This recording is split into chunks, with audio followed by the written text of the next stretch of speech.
A lot has been said about the future of self-driving cars. Some people take a very negative position, claiming that autonomous vehicles are a pipe dream and will never become a reality. They're just another example of the overhyped nonsense that's typical of tech companies these days. And that may be true, but in several US cities today, you can literally open an app, select your destination, and a car with nobody in it will pick you up and drive you there automatically. So self-driving cars are here today, which leads to the other kind of commentary I often see online, that self-driving cars are real, they will be coming to more cities soon, and they will solve all of our transportation problems. They'll make the roads safer, they'll eliminate traffic congestion, they'll be environmentally friendly, they'll provide mobility to everyone, and our cities will be better than ever. I actually disagree with both of these positions, which is why I wanted to make this video, because I do believe that self-driving cars are real and they will be in every city in the near future.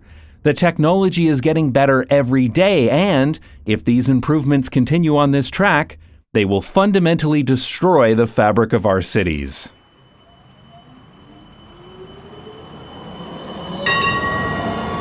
There is a cautious optimism among many urbanists about self-driving cars. After all, the majority of problems within cities are caused by cars: traffic, pollution, noise, dangerous streets. And there never seems to be enough space available for sidewalks, bike lanes, parks, or anything else because it's all been turned into wide roads and parking lots. Anybody who has tried to get around without a car in a car-centric city knows that human drivers can be really scary, especially when they're speeding or driving distracted, which happens way too often. So having cars driven by computers can't possibly be worse than what we have now, right? And it is possible that with the right incentives and regulations, that could be our future, but given the course we're on, I believe that future is increasingly unlikely, especially when you consider the history of how automobiles destroyed cities in the 20th century, but also the effects of money and capital. It's estimated that over $160 billion has already been invested into the development of autonomous vehicles. So there is a lot of money riding on this technology, and therefore a lot of pressure to get self-driving cars to market as soon as possible. When people see these vehicles cruising around the streets of San Francisco, they might believe that this technology is right around the corner. You can go there right now and see them dropping off passengers. They follow the speed limit and appear to drive cautiously. And it's amazing to see that there's nobody in the driver's seat, but that doesn't mean they're always driven by computer. As of last November, Cruise confirmed that their Robotaxis required human assistance every 4 to 5 miles. I don't know how often this is needed today, but you don't have to watch these cars for very long to see that humans definitely still need to take remote control sometimes. This stupid Robotaxi got stuck behind a construction toilet trailer until someone in the call center could steer it around. This one sat here for several light cycles because it didn't think it could turn right. The drivers behind it eventually gave up waiting and just drove around. Now, you might be wondering about these remote assistant agents who take control. Who are these people? Where are they located? How much are they paid? What are the working conditions like? But never mind all that. It's a technological miracle, okay? Just shut up and get in the car. Now, of course, this technology will inevitably get better, but nobody knows how long it will take to sort out the long tail of rare occurrences that a self-driving car will encounter in a busy city. And as any experienced product manager will tell you, the first 90% of a project takes 90% of the time, and the last 10% of the project will take the other 90%. The technology is advanced, but fundamentally, self-driving cars are stupid. They're mindless. They make a bunch of dumb mistakes. Recently, in this parking lot for self-driving cars, Waymo vehicles started driving in circles and randomly honking at each other.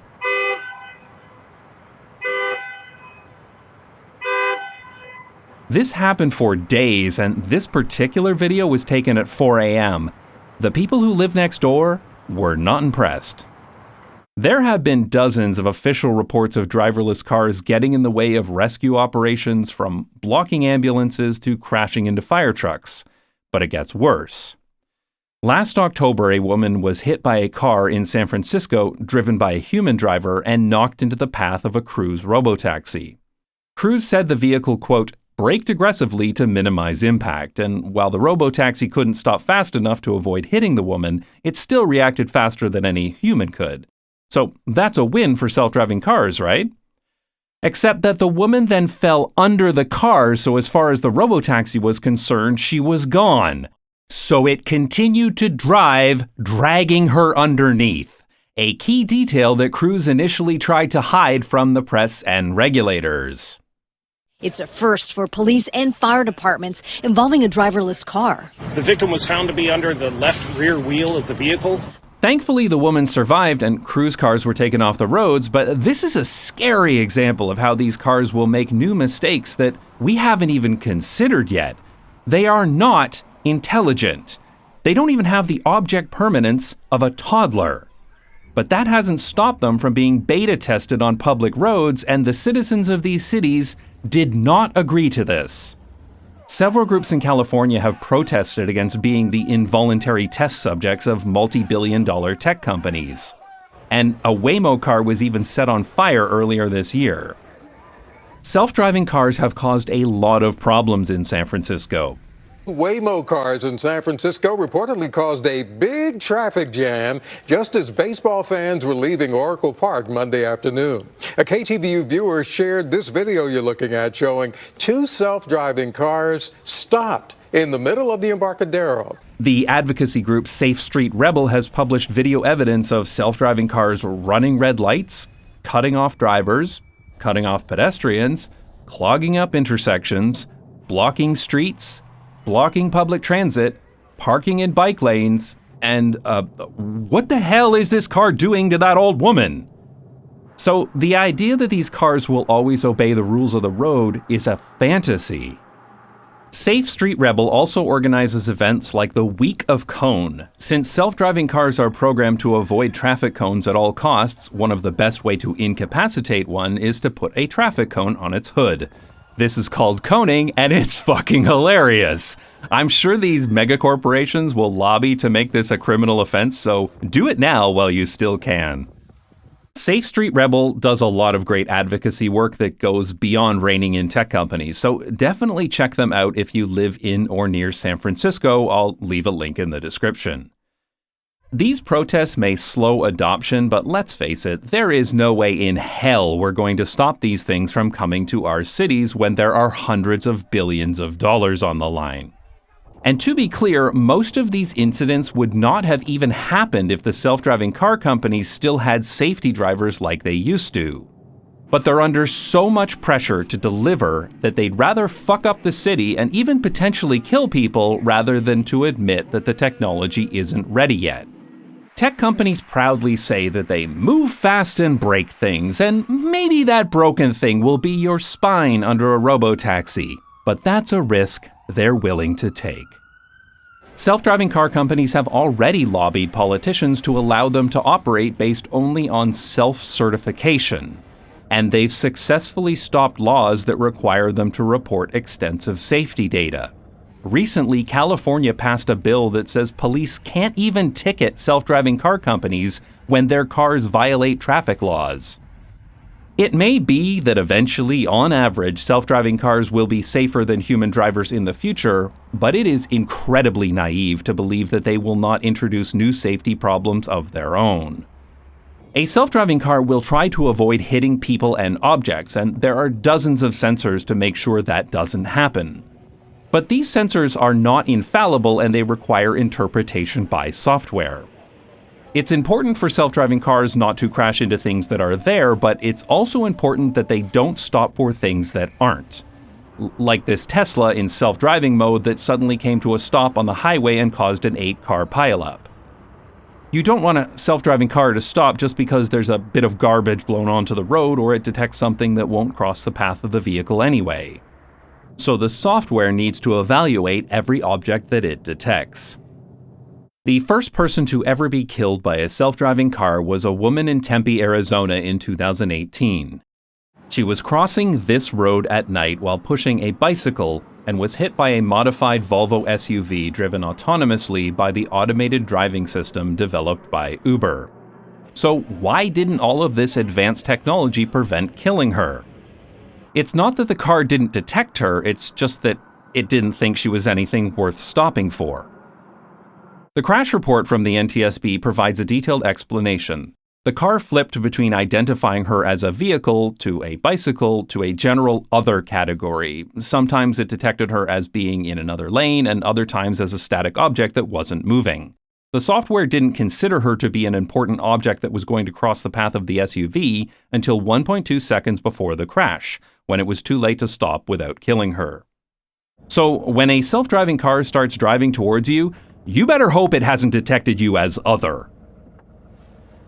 But all this talk about sensors and self-driving obfuscates the real root cause of this crash, which is the atrocious state of American traffic engineering.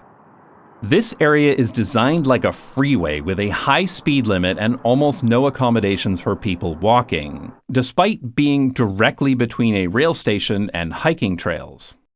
At the time of the crash, the median had a paved roadway designed only to be used by cars if one of the bridges was closed, but it clearly looked like a walking path and it was regularly used by people crossing this road. Instead of any actual pedestrian infrastructure, the city just put up these "use crosswalk" signs that are still there today. It's disgraceful that traffic engineers put up these signs in a natural place where people would want to cross the road instead of, actually building a crosswalk here. But what's worse is that in 2018, it wasn't even physically possible to walk to the crosswalk because of the trees and greenery that had been planted here. Since the crash, the solution has been to turn the brick roadway into a rough stone path that is hostile to pedestrians. But they've now cut a hole through the cacti so that it is at least theoretically possible to reach the crosswalk now, though you still have to walk over 200 meters out of your way plus the time it takes to wait for your turn to cross this highway. American traffic engineers routinely bend over backwards to make driving as convenient as possible while making these places actively hostile to pedestrians, then blame the pedestrians when they're hit by a car. In the US, around 42,000 people are killed in car crashes every year, and hundreds of thousands are seriously injured, sometimes with debilitating injuries that will affect them for the rest of their lives. So it's not surprising that the most prominent feature promised by these American self-driving car companies is safety. But the US also has some of the most dangerous roads in the developed world. The most deadly kind of road in the US is the Stroad, a road designed for high-speed travel that also tries to act as a destination. Stroads are rare in other countries, especially inside of cities, but they are all over the US and Canada. The nonprofit organization Strong Towns has been warning about the dangers of this kind of road design for over a decade, and I have a previous video about Stroads if you'd like to learn more. There has been decades of research into road safety, and we know how to make the roads safer, such as the Vision Zero method developed in Sweden in the 1990s. In fact, if the US had roads as safe as Sweden, they would cut their road fatalities by over 80%, without any new technology at all. But many of these design changes require slowing or restricting cars, and that's a step too far for the US. There's no money to be made in making the streets safer, so the only solution to the dangers caused by the old cars has to be buying new cars. Self-driving car companies do not care about road safety, they care about selling cars and technology. They care about safety in so much as it allows them to sell cars. The moment they can convince regulators and the general public that their cars are safe enough, they will stop caring about safety. So you can expect the messaging to pretty quickly go from preventing road deaths to being, yeah, sure, they kill people, but our marketing department says it's less often than human drivers would, so it's fine. And even if they are safer than American drivers on American roads, the rest of the world is going to get these cars whether we want them or not. And that's an interesting thing to consider because right now, these vehicles are being trained in some of the most car-centric places on Earth. The first locations were undoubtedly chosen because they have very good weather, but I guarantee you that Phoenix, Arizona was also a top choice because it is literally like driving on easy mode. The roads are insanely wide, there are almost no restrictions on where cars can go, it's made up of square grid blocks a mile on each side, and pretty much everybody drives everywhere all the time already. To say that Phoenix is car-dependent is a massive understatement. If anthropomorphic cars could design cities, they would design Phoenix. It's also one of the most dangerous places for pedestrians in the entire developed world, but don't worry about that. Self-driving cars will fix everything. San Francisco is certainly more urban. There are people who walk and cycle, and there are public transit vehicles as well. But I've lived in the Bay Area, and I can tell you that even San Francisco is pretty car-centric and car-friendly compared to most cities in Europe, which I think is going to be a problem when this technology is rolled out internationally. These cars are trained to drive like Americans on American roads where cars are considered superior and above all other forms of transportation. Have you seen an American when they try to drive in Europe for the first time? It's not pretty. Of course, these tech companies could spend years retraining their vehicles to drive like Europeans on European streets, but you and I both know that's not going to happen. They're going to set American-trained cars loose on European streets. I hope I'm wrong, but I wouldn't be surprised if European cities are pressured to Americanize their streets to make them more self-driving friendly. Which brings us to another potential issue with these cars. They are not so much programmed as they are trained. They learned how to drive by monitoring what real human drivers did through millions of miles of driving. So let's say that in the future, a city wants to change the way their streets work, to improve safety, to speed up public transit, or to make more room for walking and cycling, whatever. It won't be enough to just put up a sign and update the rules of the road. Governments will need to convince every self-driving car company to retrain their cars, and given that these are multi-billion-dollar international corporations with an army of lobbyists, how likely do you think it is that those changes will go through? This could result in our cities getting locked into what they are today, with any new changes being dictated by car companies, which I guarantee you is not going to favor anything that results in fewer cars. Of course, there are a lot of problems with our current transportation system, but I am skeptical that self-driving cars will truly solve any of them, because apart from the supposed safety claims, when you boil it down, self-driving cars are really just promising to be cheaper taxis. Yeah, they're not driven by a human, or at least not driven by a human who is currently in the car with you, but otherwise, they're just cheaper taxis, right? Like, do you seriously believe that all of our urban transportation problems would be solved tomorrow if only taxis were cheaper? And I'm even skeptical about the cheaper part. We saw this happen with Uber and Lyft when app-requested ride-sharing was introduced. Uber was cheap, that is, when the venture capitalist money was flowing. In fact, it was so cheap that several cities in the US reduced investment in public transit in favor of subsidizing rideshare rides, and it worked for a while. But taking an Uber isn't cheap anymore, and I'll leave a link to this great article with an analysis of why those price increases can't be explained by an increase in costs, rideshare legislation, or inflation. They raised prices because the owners and investors of those companies wanted a big return on their investments. The exact same thing is playing out now with self-driving cars. Hundreds of billions of venture capital are flowing into the development of autonomous vehicles, and companies like Waymo are using that money to make their Robotaxi rides price competitive to traditional taxis. And I find it wild that people online will unironically say things like, in the future, AVs will be cheaper than taxis because there's no driver to pay. Like, do you honestly believe that the prices that companies charge are based on what they cost to deliver? Of course they aren't. They charge as much as possible to maximize profits, and once they've eliminated or colluded with the competition, they can charge whatever they want. And I shouldn't even need to say this, but turning your transportation system over to a handful of multi-billion-dollar corporations does not result in good outcomes for anybody except the owners of those corporations. It's commonly claimed that self-driving cars will reduce the amount of cars on the road and eliminate parking lots. The idea is that you will be dropped off at the door by a self-driving car and you won't need to park. And that's true, but you can literally do that today, right? You could just take a taxi to work every day instead of owning a car, but very few people actually do this. Sure, it's expensive to take taxis everywhere, of course, but even wealthy people don't do this because people just like owning their own stuff and being in their own car. There's this vague promise that your car could earn extra money for you as a taxi while you're at work, but how many people want their private car to end up looking and smelling like the inside of a taxi?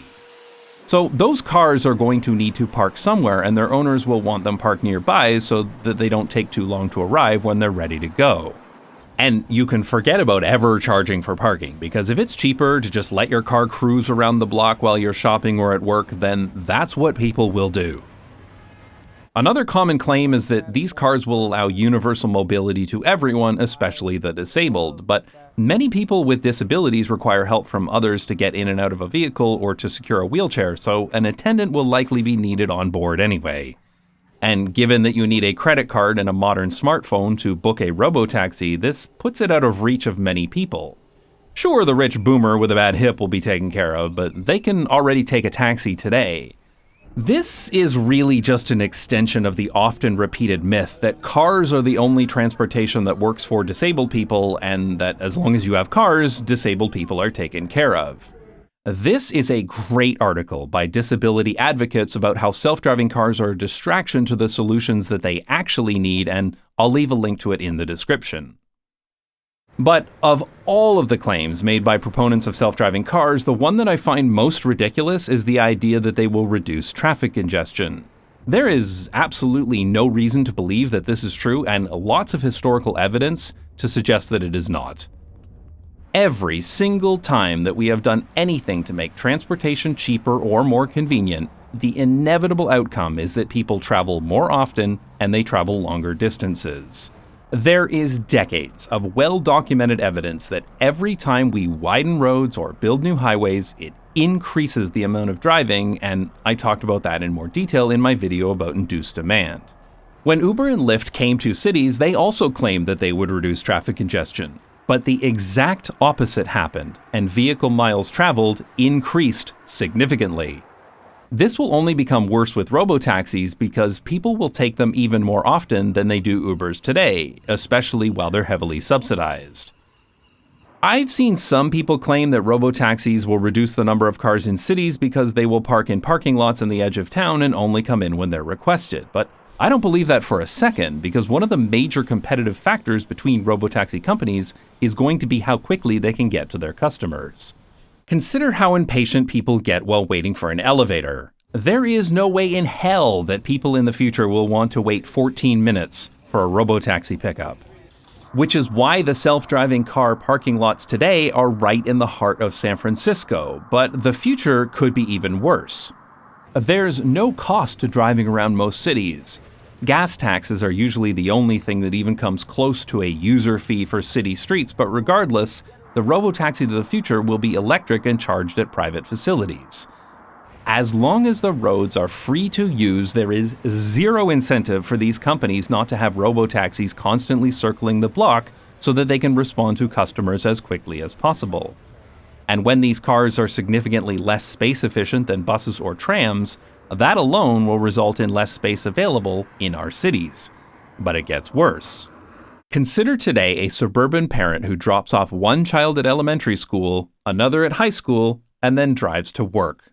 With self-driving cars, those kids will be sent in their own robotaxis, so that one-car trip today will become 3-car trips in the future. This is already happening in San Francisco, and it will only get worse. It's great for kids to have independent mobility, but we need to do that without just putting more cars on the road. In an earlier video, I talked about the problems that many European cities have already experienced after the introduction of 10-minute delivery services. And there are stories today from DoorDash drivers who are called to pick up trivially small orders like a single tube of toothpaste. As robotaxis become cheaper and more convenient, this is only going to become more common. They're going to be delivering anything within a few minutes with a car for every delivery. When cars became common, people didn't need to live near their work anymore, and cities started to sprawl as more car-dependent suburbs were built on the periphery. This resulted in huge volumes of traffic funneled into arterial roads and highways because there were more cars driving longer distances. Self-driving cars will only make this worse. When people are freed from having to pay attention to the road, they'll be able to go through their emails or take conference calls from their autonomous vehicles, so why live in a suburb at all? Why not live in a cottage in the middle of nowhere where land is plentiful and taxes are cheap? This will result in an exponential increase in the amount of vehicle miles traveled, with millions of cars driving very long distances regularly and putting even more strain on our transportation system. And it's going to make the existing problem of financing suburban infrastructure even worse. See my Strongtown series to learn how suburbanization and car-centric development is literally bankrupting North American suburbs already. But if you believe in the marketing of autonomous vehicles, then this technology will advance exponentially. Vehicles will communicate with each other to travel efficiently. Autonomous pods will merge seamlessly onto high-speed self-driving highways for even higher throughput and speeds. And vehicles will be more efficient than ever through platooning or whatever. In this vision of the future, the transportation problems of today will seem laughably archaic, and we will achieve levels of efficiency we could only dream of. Here's a marketing video from Ford showing what they think the city of the future will be like. Look at all these problems with a modern city. Of course, these problems were caused by people using their cars in the first place, but don't worry about that, because buying their new cars will fix everything, so it's fine. Look, there are e-bikes and parks, futuristic trains, less parking. People can cross the street wherever they want, and magic crosswalks will appear. There are vacuum trains, pedestrian plazas, blue skies, and lots of trees. Every single problem will be solved. What's not to like? But before we get too excited about our utopian self-driving future, it's worth looking back at previous promises of the automobile industry. At the 1939 New York World's Fair, General Motors presented Futurama, the high-tech city of the future in the year 1960. This exhibit was absolutely huge. They had a ride that would take you over the city and even a life-size model of an urban neighborhood. In Futurama, car traffic would be eliminated completely with advanced motorways. These would be separated from all other traffic and allow cars to drive faster than ever before. Pedestrians would be able to comfortably walk through the city on elevated walkways while car traffic was safely whisked away on the roads below. But the reality was quite different. The motorways promised by Futurama were built, but they just induced demand for more driving and more car ownership. Which was the car industry's real purpose in the first place, of course. They wanted to sell more cars. Instead of being the salvation of the city, elevated freeways divided and destroyed neighborhoods. They flooded city streets with car traffic, increased pollution, and left municipalities with massive tax burdens and maintenance liabilities. To the point where many cities have spent billions to remove urban freeways in an attempt to repair the damage. There are many accounts online that show the destruction that happened to American cities because of car infrastructure, and I'll leave some links in the description. My point here is that new transportation technology can and will fundamentally change our cities, especially if there's money to be made. So we need to seriously consider how AVs could negatively affect cities so that we can prepare for them today. As AV technology improves, it will start to arrive in personal vehicles. Just like with cars, the first mass adoption will happen in suburbia, especially in the US and Canada. Suburbanites spend too much time sitting in traffic as it is, and it will allow those people to live even farther away from the city where property is even cheaper, so it will definitely be worth the cost for any reasonably wealthy suburbanite. And designing AVs for suburban roads is a much easier problem than for busy cities, so they'll be faster to market too. AVs will be proven safer than human drivers, so AV companies will lobby to have AV-only lanes installed on highways and throughout the suburbs. For those who can't afford their own autonomous vehicle, suburban municipalities will subsidize robotaxis in place of public transit. Entire suburban neighborhoods will be built that are only accessible by autonomous vehicle, which has the added benefit of keeping any undesirable people out. This is the next logical step to the gated communities that are already common across the US. Suburbs will rapidly expand to consume even more valuable land. Power lines, water pipes, sewage pipes, and all other infrastructure will become even longer and more spread out, but there'll be so much money and debt flooding into suburbs on the promise of building the city of the future that nobody will stop to think about it. And besides, the bills to maintain it all are decades away. In other words, literally exactly what happened in the post-war suburbs of the last century. Autonomous vehicle companies may be making record profits from suburbanites, but the line must go up, so they'll look towards the cities, and their primary objective will be to eliminate the competition. In the 1920s, Los Angeles had the largest electric streetcar network in the world, but service declined significantly as the streetcars got stuck in traffic behind cars. And the streetcars couldn't compete with a heavily subsidized road and highway system. Private streetcar companies were bought out by National City Lines, a company that was financed by General Motors and related companies and was specifically founded with a goal of tearing up streetcar lines throughout the US. Because well-functioning public transit is a threat to car companies. History is going to repeat itself here. The companies who finance autonomous vehicles are going to do everything in their power to cancel transit projects, lobby against funding for public transportation, and replace public transit with their private robotaxis. There will be autonomous bus concepts promised, and some of these will go into operation to replace today's buses and trams, but the real money will be in private AVs and robotaxis. Robotaxis will be pitched as a more efficient form of transportation by offering door-to-door service, and any train or transit lines will be converted to AV lanes. But there's nothing more space efficient than a train. This 18-lane freeway in Toronto is over 100 meters wide, but it moves fewer people per day than this single subway line because trains are so much more space efficient than cars. In the early 1900s, the Brooklyn Bridge in New York moved over 420,000 people per day, but in the 1950s, the trolleys were removed to make way for cars. Since then, the Brooklyn Bridge has never moved more than 180,000 people per day, well under half as many as when there was public transit. The same thing is going to happen to our cities with AVs. The decrease in space efficiency moving from shared transit to private transportation, coupled with the massive increase in demand for cheap subsidized AV rides, will result in a massive increase in the number of vehicles in our cities. AV companies will lobby for some roads to be designated as autonomous only.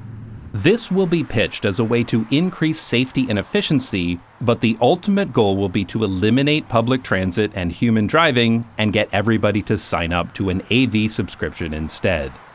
Here's how a concept of this called Loop NYC was pitched by a New York engineering company a few years back. In this video, they assigned certain streets in New York to be self-driving only. They claim that this will be so much more efficient that other streets could be blocked off to cars completely and turned into a giant linear park. But AV companies aren't going to be happy giving up any roads, as their success is dependent on offering door-to-door service, so AVs will be required to go everywhere. They'll even argue that AVs should also be allowed in pedestrian areas because they're safer than human drivers and will offer an important service for people with mobility issues. When there's no price put on driving, competing robotaxis will circle the block in order to have the quickest response times. Private AVs will drive around automatically to get the cheapest parking rates while their owners are at work. The parking lots that we were told would become obsolete will be converted to solar AV charging stations for both private AVs and robotaxis. And they'll jump between stations for whichever one has the cheapest prices. So despite what the car company propaganda might show you, AVs are not going to let us replace roads and parking lots with parks. Autonomous vehicles will demand even more space in our cities, and they're going to get it. The next problem will be pedestrians. As AVs become more common, people will realize they can cross the street wherever they want because AVs will always stop. And there is no way that AV companies are going to put up with that. They'll claim that people crossing the street are crippling the transportation system, and they'll demand that fences be put up along important streets and roads. Bamberg is a small town in the US state of South Carolina. Like pretty much every American town, they had a traditional main street. But this main street also became the main highway through town, and all of that downtown activity, and especially all those people crossing the street, was interfering with the flow of car traffic. So they decided to widen the street and install fences along the sidewalks to prevent people from crossing mid-block. After construction was done, car traffic moved much more efficiently. And within a few years, every single shop in downtown Bamberg went out of business, and today it looks like a ghost town. Because believe it or not, people don't enjoy being on a cramped sidewalk next to high-speed traffic. This was a monumentally stupid idea, of course, but I bring this up because before the project, the director of the Chamber of Commerce said that the project will, quote, be a major boost to the economy for the county and downtown Bamberg. There are a lot of people who genuinely believe that if car traffic moves more efficiently, then businesses will thrive, when the exact opposite is true. Cars don't buy things, people do. So if you make a place inhospitable to people, nobody will buy anything. Expect the same thing to happen with autonomous vehicles. As the fences go up, there'll be no reason for AVs to drive slowly, so they won't. Streets everywhere will be just like downtown Bamberg, inhospitable places where people won't want to be, and street life will slowly die. With public transit, human drivers, and pedestrians out of the way, AV companies will demand an end to speed limits. They'll argue that these restrictions, designed for human drivers, are irrelevant for vehicles driven by a computer. This will result in a huge increase in vehicle throughput and will be considered a tremendous success. But when AVs are driven faster, pedestrian and cyclist fatalities will increase. AVs may have lightning-fast reaction times, but at high speed, the laws of physics win every time. Now, there will be outcries when someone is killed, and people will demand to slow down AVs to make them safer, but history will repeat itself again. Today, cars are a reality that we deal with just about everywhere, but when automobiles were first introduced, people did not want them in their cities. Cars were clogging up city streets and killing thousands of people every year.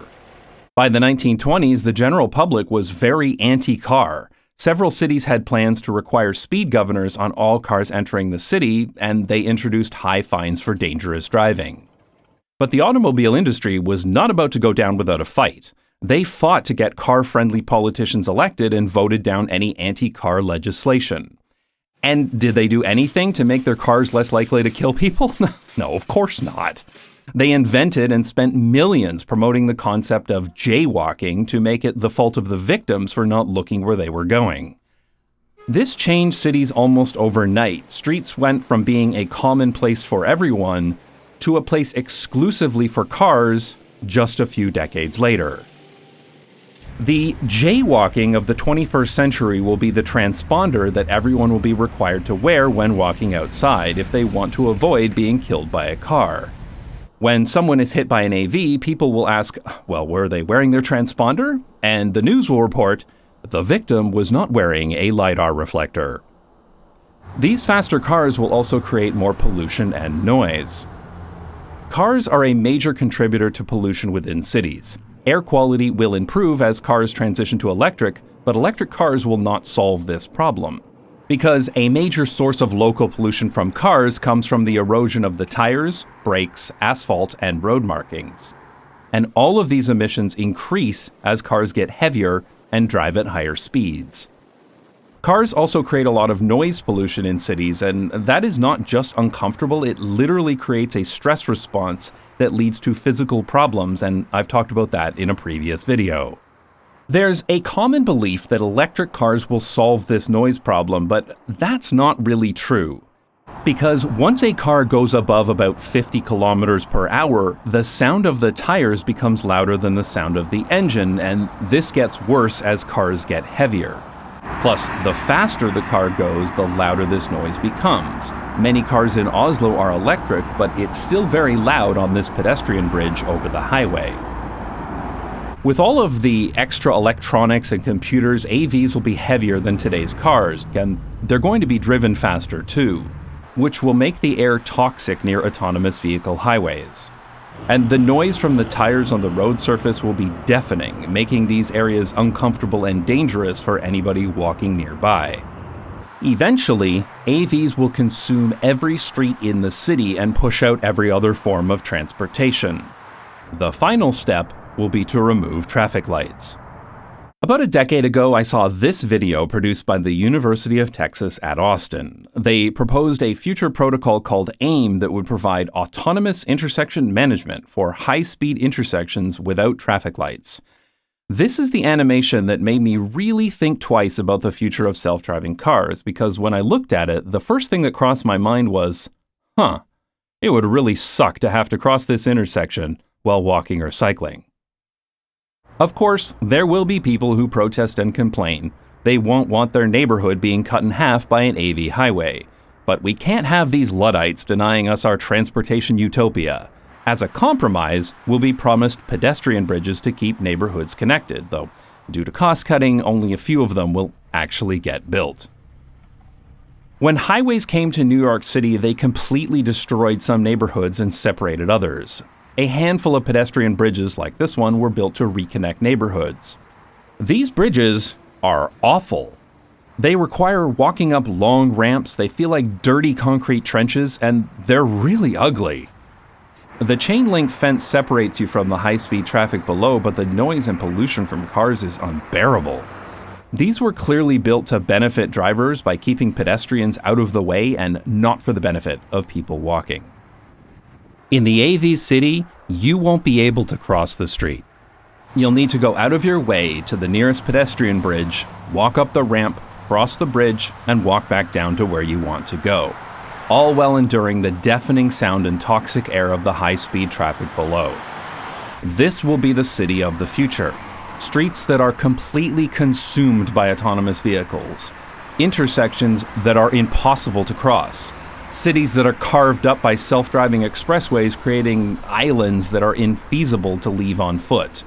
With air and noise pollution so bad, it makes travel outside unbearable. We'll have a transportation system that consists entirely of autonomous vehicles, so that you won't be able to do anything, go to work, go to school, even buy food for your family without paying an AV company to get you there. And once every other form of transportation is either eliminated or infeasible, the autonomous vehicle companies will ramp up prices. They'll be able to charge whatever they want because we'll have no alternatives. So what can we do about it? Well, this brings me to my fundamental issue with the entire concept of self-driving cars. I grew up in a car-dependent city called London, Ontario, Canada, and despite its Thames River, Oxford Street, and Covent Garden Market, it's nothing like real London, a kind of fake London, if you will. When I arrive in fake London by train, I'm on the side of a high-speed Stroad across from a surface parking lot. There isn't much left of downtown, and my only option to get anywhere is a taxi. The city is very spread out and designed almost exclusively for cars. Bus service is highly unreliable and slow, and there's no way I would feel safe enough to ride a bike here. I have to drive pretty much everywhere to do pretty much anything, which, I gotta say, kinda sucks. Too many people drive really dangerously. And there are regular news stories about people being killed in car crashes. So when I'm sitting on a giant Stroad stuck in traffic, the idea of having the car take care of all this boring, dangerous driving seems pretty great. But then I think about Utrecht. Utrecht is a city in the middle of the Netherlands, and I have to go there fairly regularly for one reason or another. The population of Utrecht is very similar to that of fake London, but otherwise, these cities are very, very different. So you're probably thinking that it's almost comical to compare Utrecht to London, right? I mean, it seems ridiculous because these cities have almost nothing in common. And yet 100 years ago, they were pretty similar. Sure, the architecture was different, but the fundamental design of the city was pretty comparable.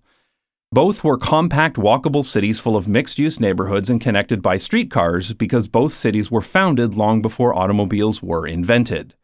Over the 20th century, both cities embraced the automobile and both cities built wide roads and highways.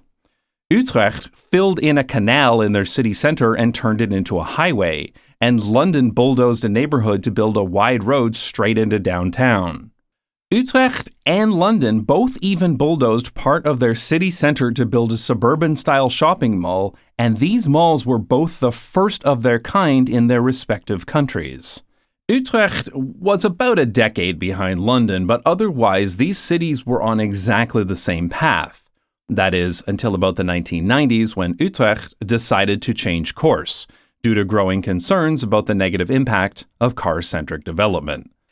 They made a fundamental decision to make the city friendlier to people walking and cycling, to reduce car traffic, and to create better public spaces. The highway around the city center was turned back into a canal. You'd never know that this used to be a highway. And today, that downtown shopping center is connected directly to a new train station via a pedestrianized area, and closely integrated with the rest of the city on the other side. It's such an incredible difference to arrive in this place by train compared to fake London.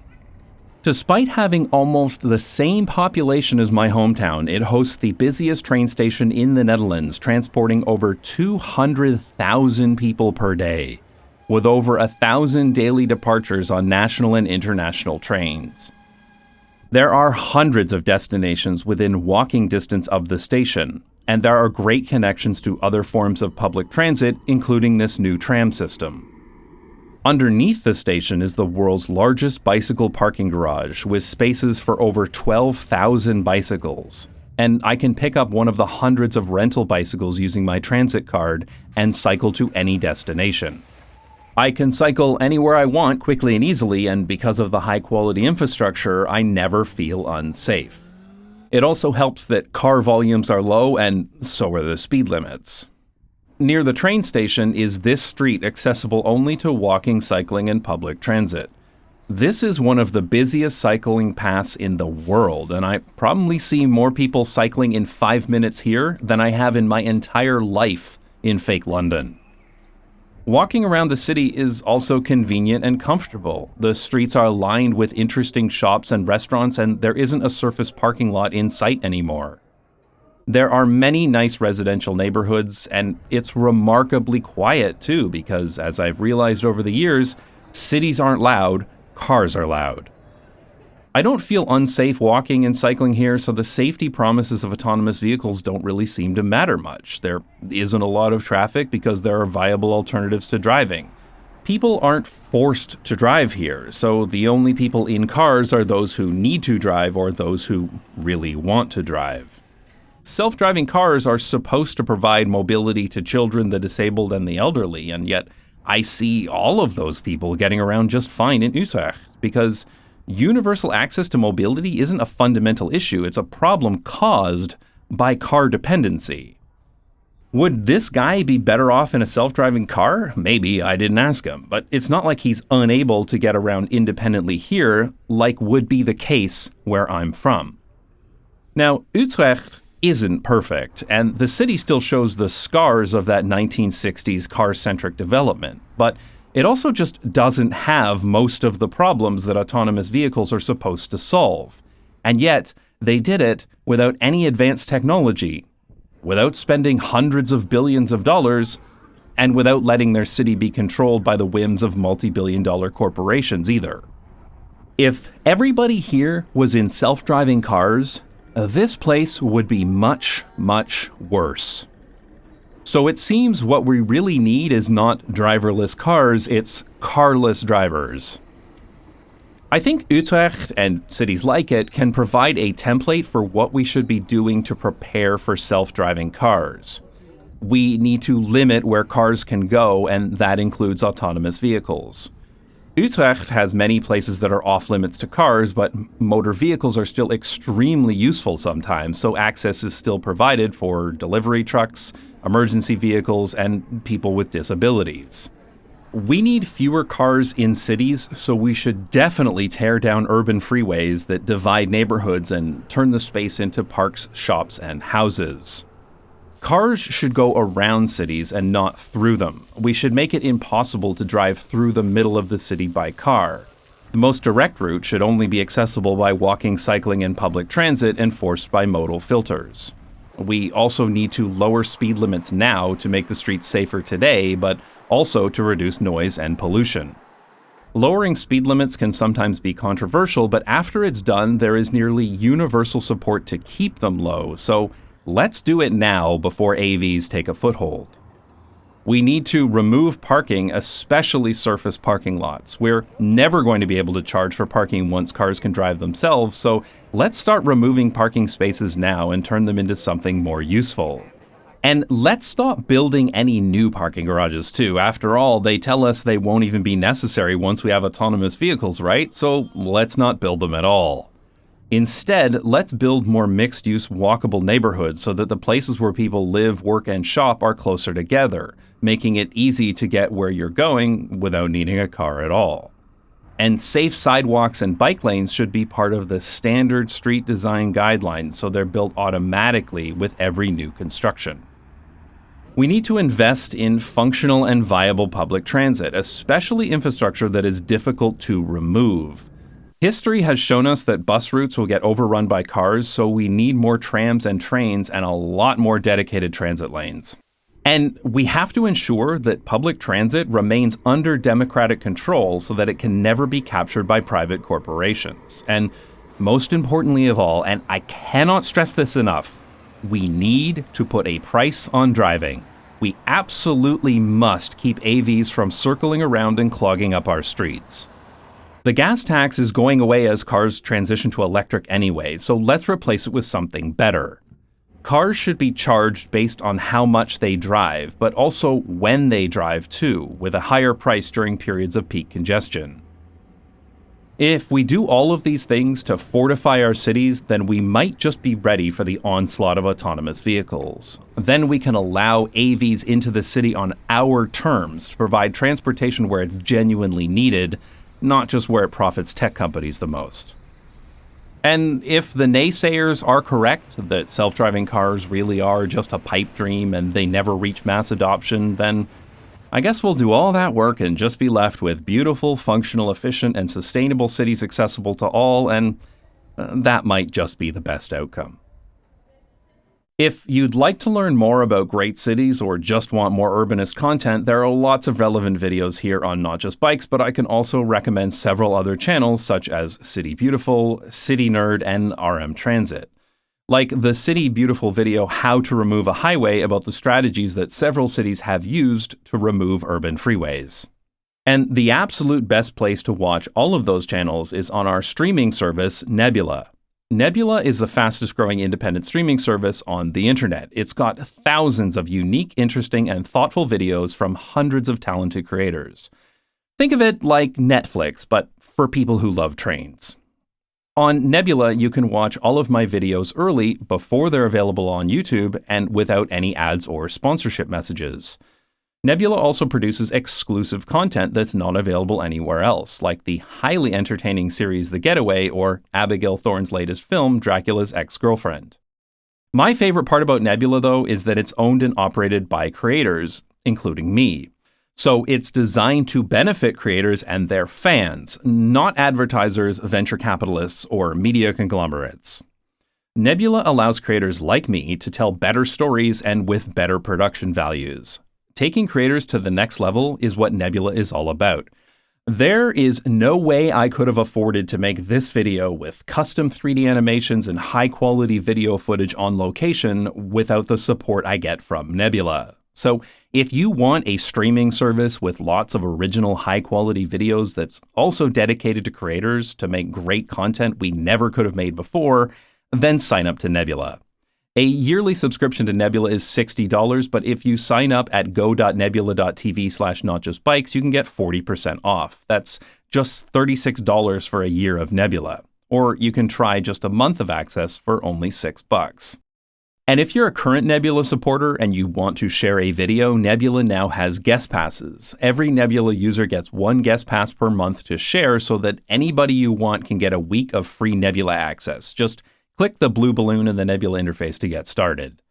If 1 week isn't enough, then you can buy an annual Nebula gift card for friends, family, or even yourself. And my Dutch viewers will be glad to hear that you can buy them with Ideal to get access to Nebula without a credit card. So check out Nebula at go.nebula.tv/notjustbikes or follow the link in the description to sign up to Nebula and support a creator-owned streaming service dedicated to making independent creators the best that they can be.